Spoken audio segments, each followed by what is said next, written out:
Hi everyone, grab your thickest fur cloak and brace yourself because tonight we're stepping into the merciless frostbitten chaos of Skyrim, a frozen land where pleasant weather means your breath only partly freezes in midair, and comfortable lodging just means the wolves politely wait outside while you sleep.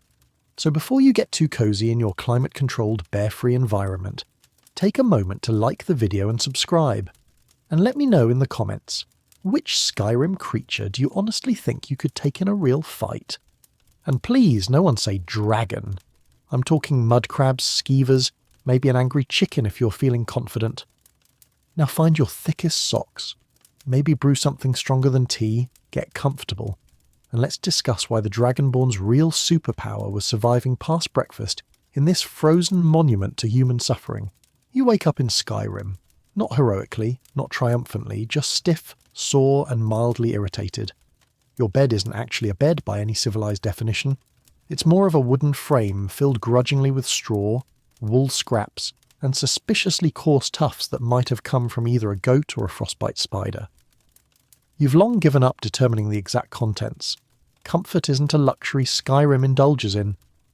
As you sit up, joints cracking ominously, you notice that your pillow, an overly optimistic term, is really just a burlap sack stuffed haphazardly with straw, lost socks, and perhaps the forgotten dignity of other adventurers who have attempted to rest here before you.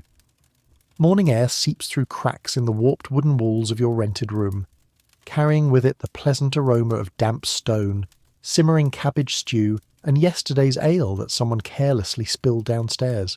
There's no plumbing, of course, just a rusted iron bucket in the corner that multitasks as toilet, bath basin, and emergency shield depending on circumstance and urgency. You've learned quickly that breathing through your mouth each morning reduces the severity of smells assaulting your nose. You make this mental note daily, reminding yourself that dignity has no place in Skyrim's daily routine. Getting dressed involves a frustrating struggle of tugging damp leather armour onto limbs already protesting their ill treatment. Skyrim armour isn't just heavy, it's actively hostile, designed to pinch and chafe at precisely the most sensitive places. You often wonder if Skyrim smiths secretly collaborate with local apothecaries to keep healing salves in constant demand. Outside, your first steps are greeted by a faceful of Skyrim's signature weather, an aggressive drizzle combined with bone-chilling fog so dense it feels like breathing soup. Visibility is non-existent.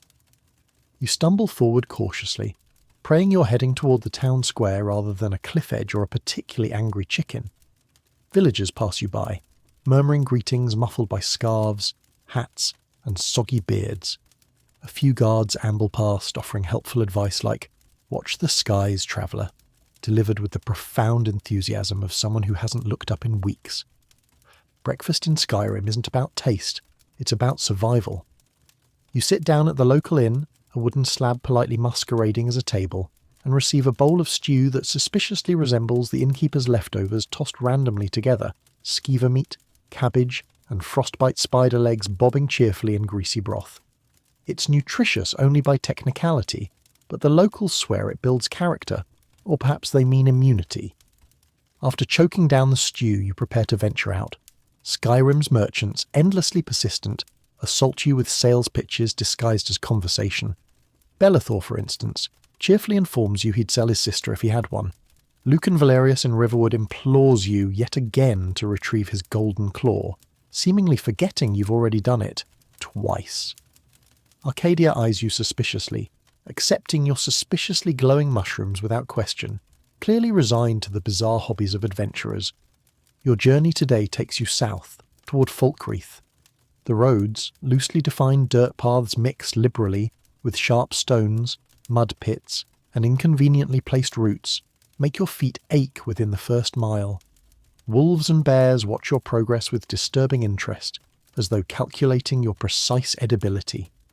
You wave your torch aggressively, silently praying that Skyrim's wildlife decides you're too troublesome to eat. Hours later, drenched and miserable, you find shelter. A tiny hut nestled among twisted pines. It's abandoned, but inside is a small fire pit, mercifully dry wood, and an iron kettle filled with rainwater and regret. You build a fire clumsily, fingers numb, armour heavy and dripping, realizing Skyrim's heroes probably look less like legendary warriors and more like wet, grumbling piles of armor when nobody's watching. As you sit drying beside the sputtering fire, you realize you're sharing the hut with a family of mudcrabs who scuttle resentfully toward corners. They stare, claws raised, tiny beady eyes accusing you of home invasion. You consider evicting them, but decide coexistence might be preferable to further exertion. After all, Skyrim encourages questionable friendships. Eventually you reach Falkreath, renowned primarily for its gloomy atmosphere and thriving graveyard. The town smells faintly of pine resin, wet earth, and existential despair. Everyone here speaks quietly, as though afraid noise might provoke the town's overwhelming sense of doom into open hostility. You spend the evening in the Dead Man's Drink Tavern, drinking ale that tastes suspiciously like bark-infused river water while locals solemnly discuss mortality and yesterday's rainfall with equal gravity. Your room here, predictably dismal, is barely larger than a closet, with yet another straw mattress arranged optimistically atop wooden slats that creak loudly each time you move. The windows, generously called thus despite lacking actual glass panes, open directly onto the town's goat pen, an arrangement equally unfortunate for you and the goats. You drift into uneasy sleep punctuated by the goats' relentless bleating, wondering idly if any heroes ever got 8 hours of uninterrupted rest. Morning comes swiftly, heralded by more rain, more fog, and the rhythmic chopping of wood by an overly energetic Nord outside.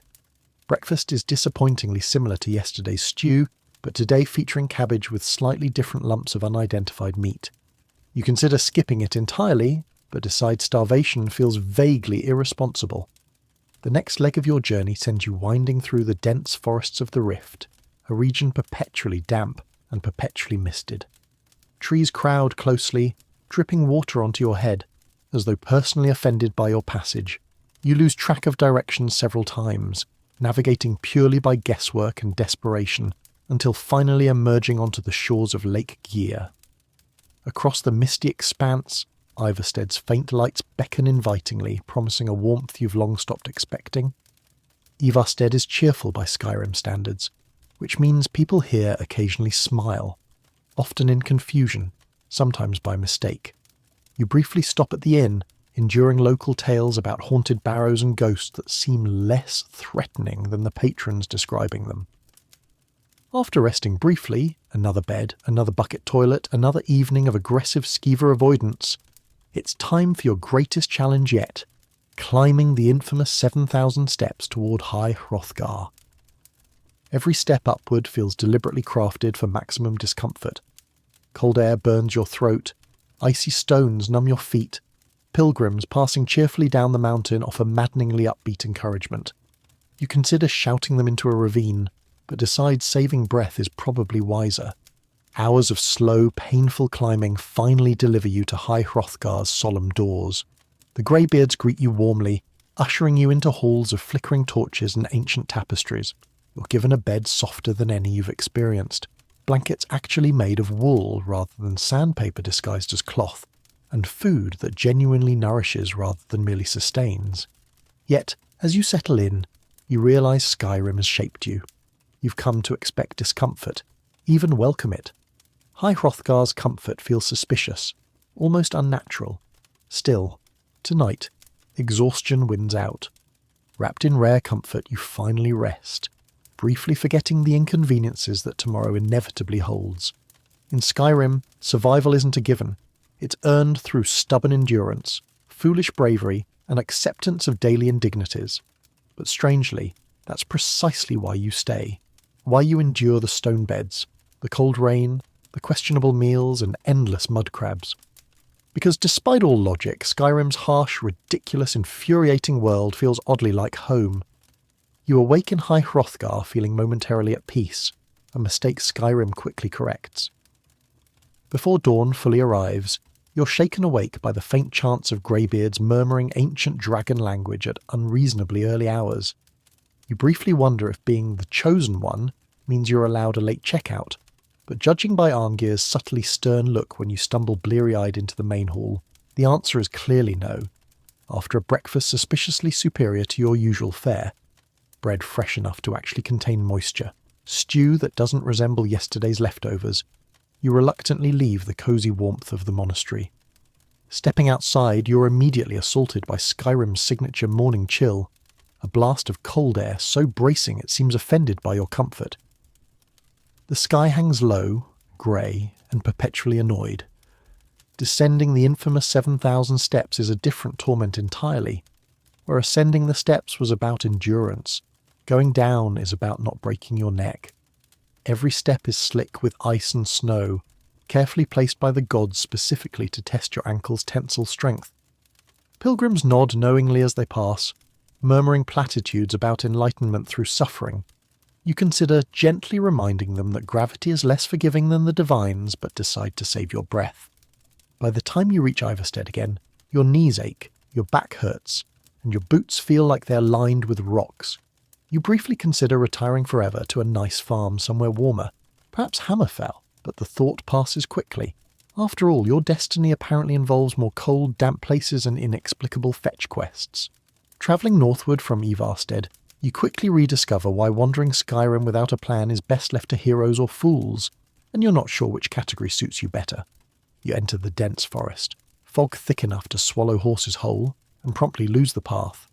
The forest isn't just dark, it's aggressively oppressive, its trees leaning closer together, blocking out what little sunlight manages to pierce Skyrim's permanently grumpy sky.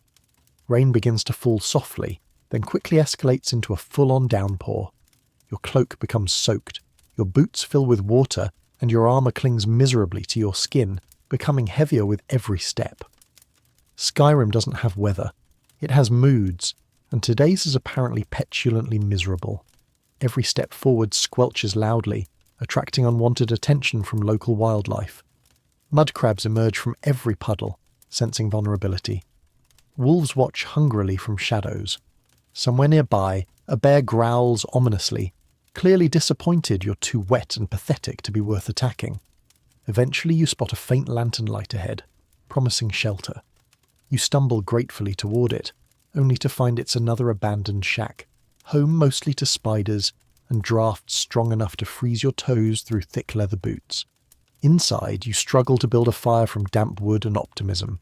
You finally manage a pitifully small flame, huddle close, and pretend it's adequate. Sleep proves elusive, partly due to the suspicious scratching sounds beneath floorboards, partly due to the persistent drizzle leaking through roof cracks, and partly because you're worried your boots might walk away on their own. Morning eventually comes, more grey than sunny. Your journey continues toward Windhelm, whose name might as well translate directly into City of Constant Misery. The cold increases sharply as you near, your breath now visible in clouds of despair. Upon entering Windhelm, you're immediately reminded why you rarely visit. The city feels carved directly from ice, stone, and generalised hostility. The innkeeper of Candlehearth Hall greets you with all the warmth of a frost troll. The room he offers resembles a prison cell furnished only slightly more cheerfully. The bed is a plank draped grudgingly in rough cloth, and the window is simply a hole covered inadequately with leather strips. Outside, Windhelm's citizens mutter angrily about elves, imperials, and weather, seemingly interchangeable sources of grievance.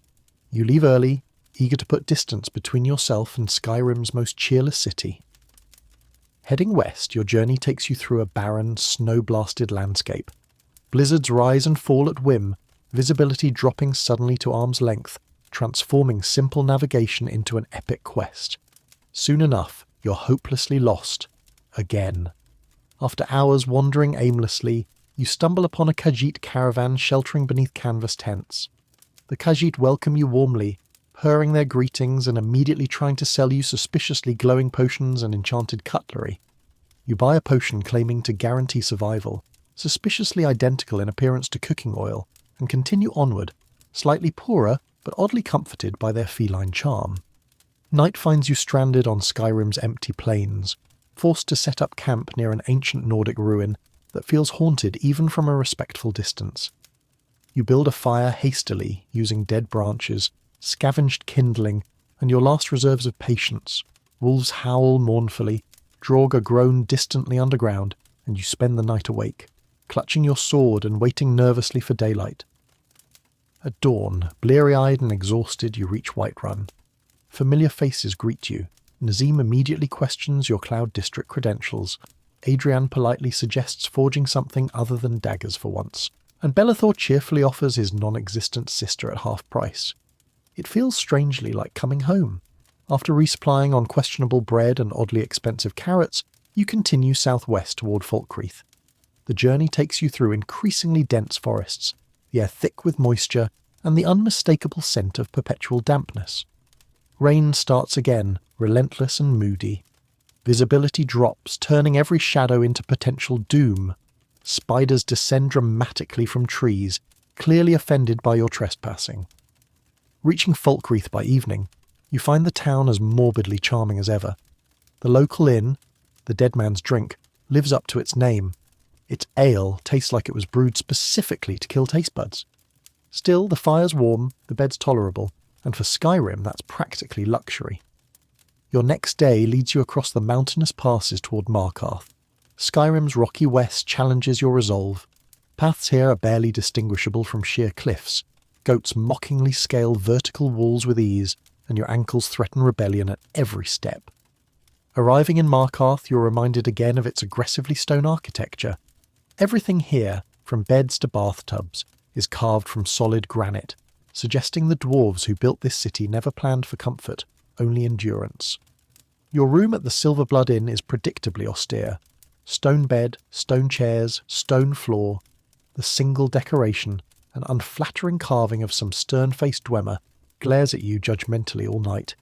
Finally, after days of brutal travel, you stumble wearily towards Solitude, Skyrim's least ironically named city. Here, streets bustle cheerfully with merchants selling items you actually want. Inns serve food you willingly eat, and beds come equipped with actual feather pillows rather than geological features. You relax briefly, savouring the rare luxury. But Skyrim's relentless rhythm soon calls again. Couriers deliver cryptic messages. Guards whisper rumours of dragons spotted nearby. Shopkeepers eagerly sell you yet more useless clutter, and you find yourself inevitably drawn back onto the roads.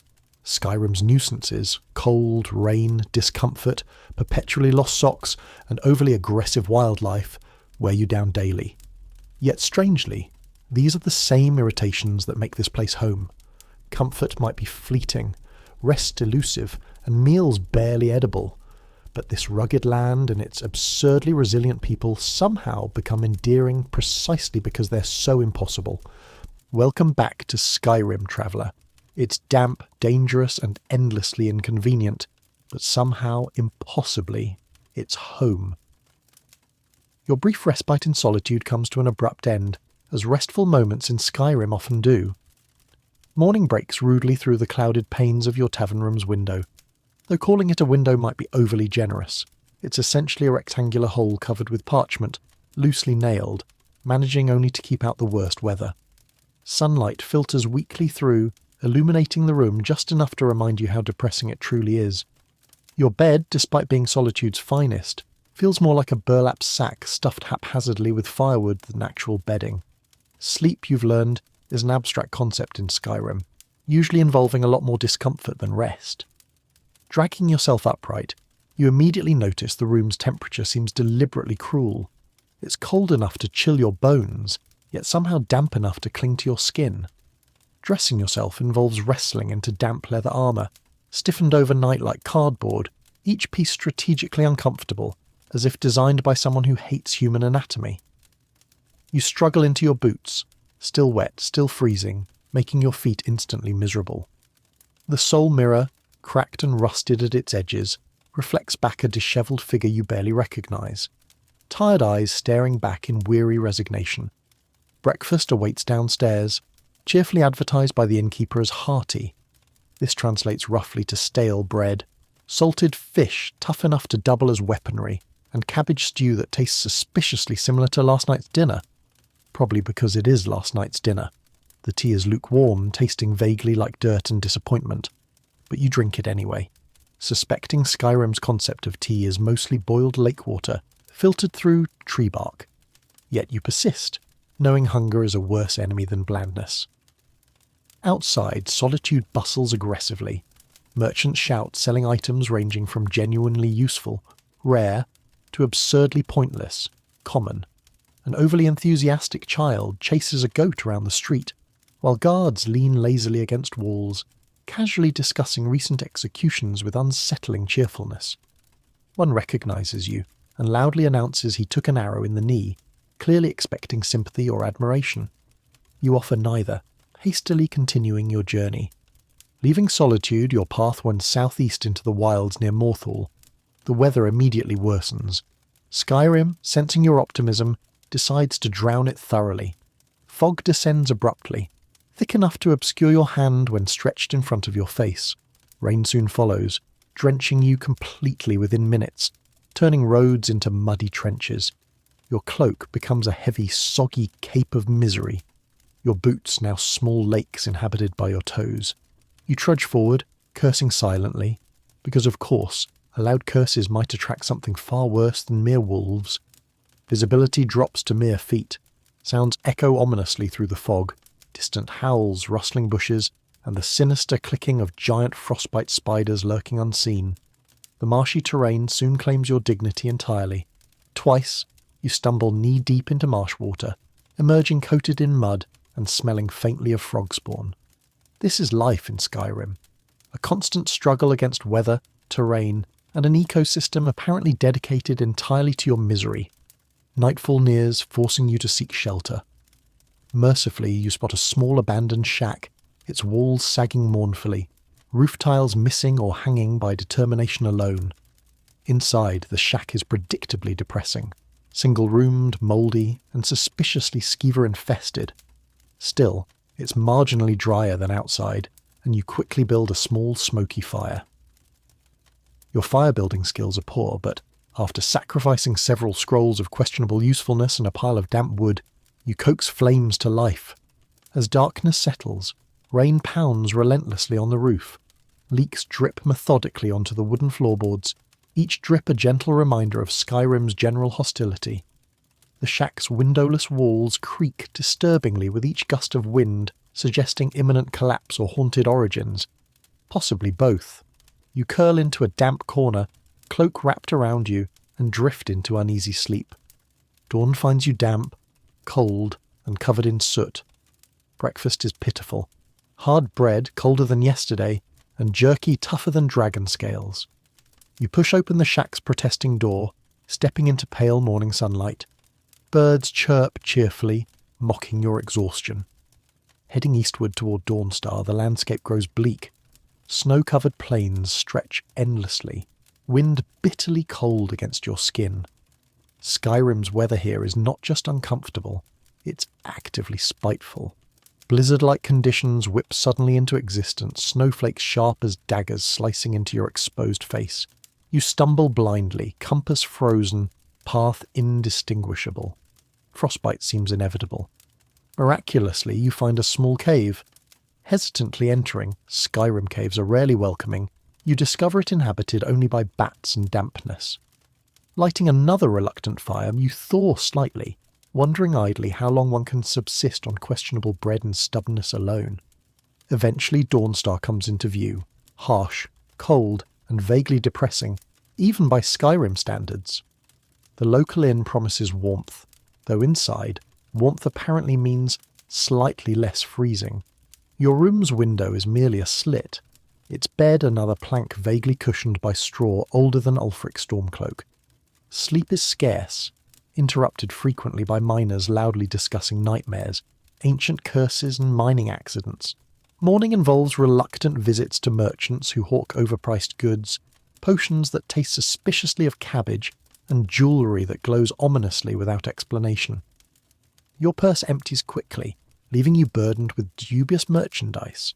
Thus, refilled with questionable supplies, you set off again. Southward through snow-swept wilderness, you battle endless obstacles, angry wolves, hostile bandits inexplicably comfortable in snowy conditions, and cliffs positioned specifically to force detours. Finally reaching Windhelm, you are reminded immediately why people rarely stay long. Guards eye you suspiciously. Locals mutter angrily about elves, imperials, and outsiders, categories into which you awkwardly fall. Yet Windhelm provides rare commodities, beds slightly softer, bread less weapon-like, and ale brewed not entirely from sadness. You rest briefly, refreshed marginally, before continuing southwest toward Whiterun again. Along the journey, Skyrim asserts its dominance repeatedly. Your feet blister from endless walking. Bears chase you through dense forest. Mud crabs pinch your toes aggressively. Whiterun eventually greets you with comforting familiarity. Guards still obsessing over sweetroll thefts, Nazim smugly insulting your social standing, and Belethor offering relatives at discounts. You collapse finally into another uncomfortable tavern bed, exhausted but oddly content. Skyrim is relentless, brutal, and endlessly frustrating, but inescapably endearing. For all its challenges, the mud-soaked roads, insufferable weather, questionable cuisine, it's become undeniably home. And tomorrow promises more discomfort, frustration, and adventure, exactly how you've come to expect, dread, and love it. Welcome back to Skyrim, hero.